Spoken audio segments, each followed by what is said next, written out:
you might want to copy and paste the activity planner into your Word document. So you're not uploading two documents. It should be one Word document with the activity planner included in that one assignment. Okay? So here's an example of an activity planner.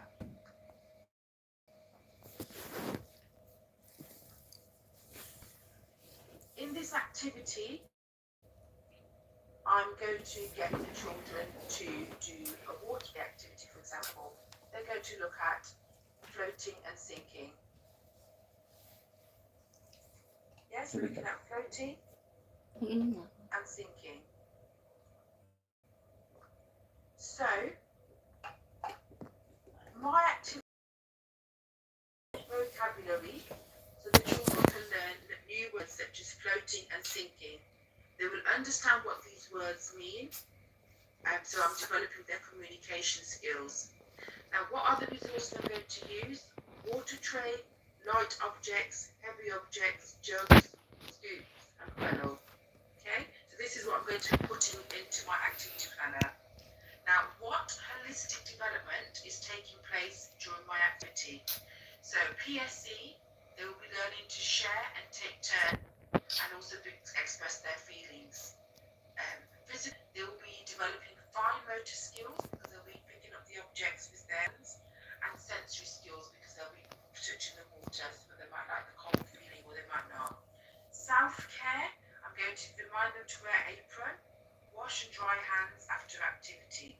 So can you see already how this activity, yes, it's about communication, but they're already holistic development taking place.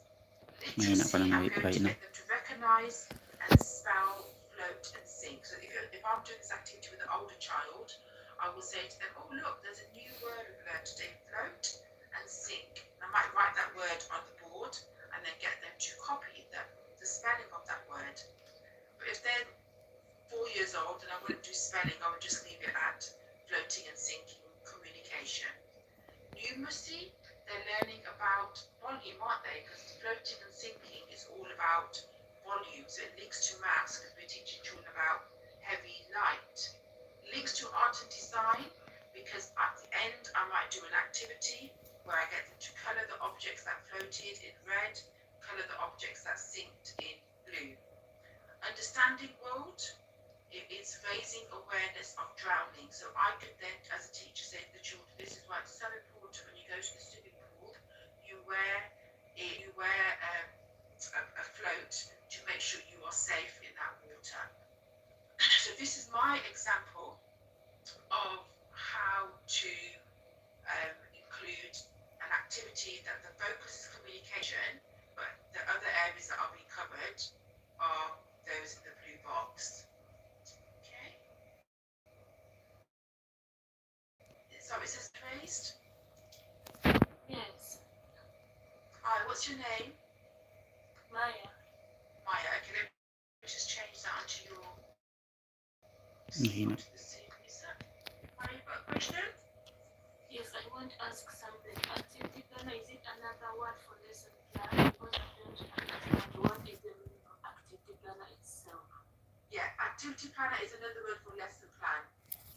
So when you're planning your activities, you would complete either a lesson plan or